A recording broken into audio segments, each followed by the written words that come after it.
Assalamualaikum warahmatullahi wabarakatuh.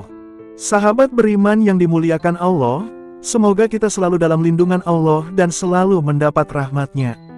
Di video kali ini, kita akan membahas kisah Nabi Daud dan gunung yang bertasbih bersamanya. Nabi Daud alaihi salam adalah Nabi yang dianugerahi Allah subhanahu wa ta'ala dengan suara yang sangat indah dan merdu. Bahkan, ada cerita tentang kisah Nabi Daud dan gunung yang bertasbih. Nabi Daud alaihi salam adalah utusan Allah subhanahu wa ta'ala dan khalifahnya di wilayah Baitul Maqdis.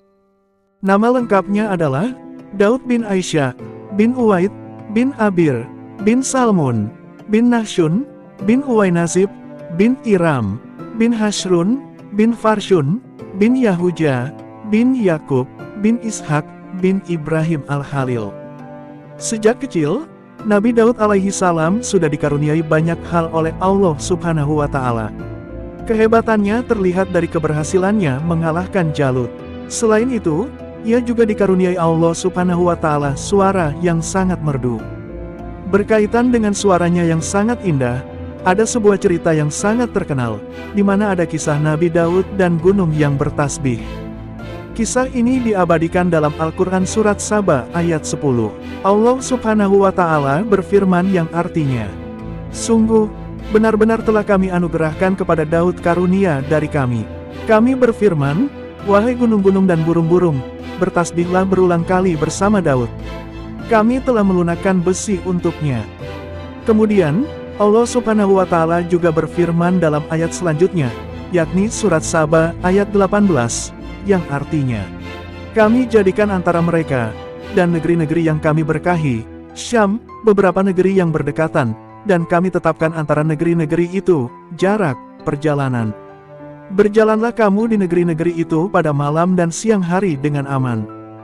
Ibnu Abbas, Mujahid, dan beberapa ulama lainnya berkomentar mengenai ayat ini. Gunung-gunung ikut bertasbih kepada Allah subhanahu wa ta'ala, sebab dia telah menganugerahkan suara yang sangat merdu kepada Nabi Daud alaihi salam, suatu karunia yang tidak diberikan kepada siapapun.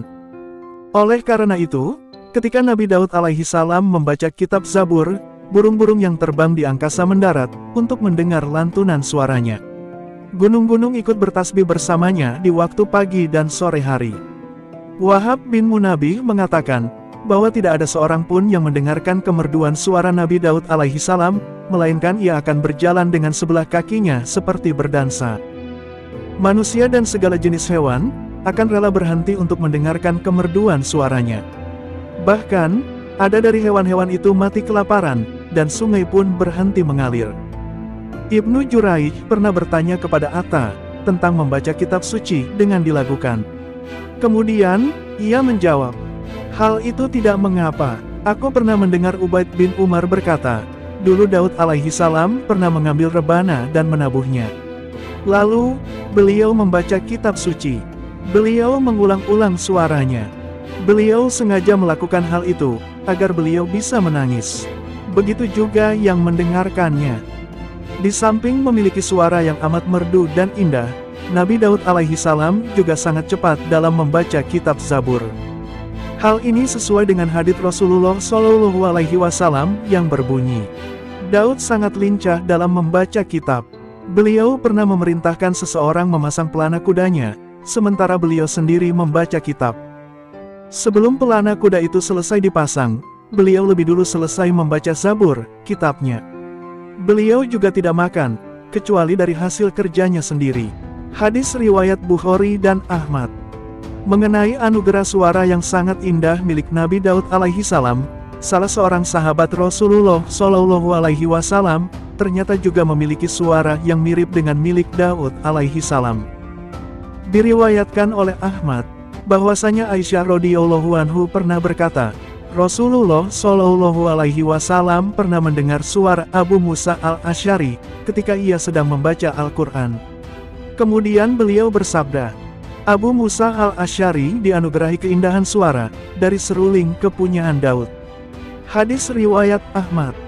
Sahabat yang dirahmati Allah, itulah kisah Nabi Daud dan gunung yang bertasbih bersamanya. Semoga dengan kisah ini, kita semua mendapatkan ilmu yang bermanfaat dan menambah keimanan kita kepada Allah Subhanahu wa Ta'ala. Amin. Wassalamualaikum warahmatullahi wabarakatuh.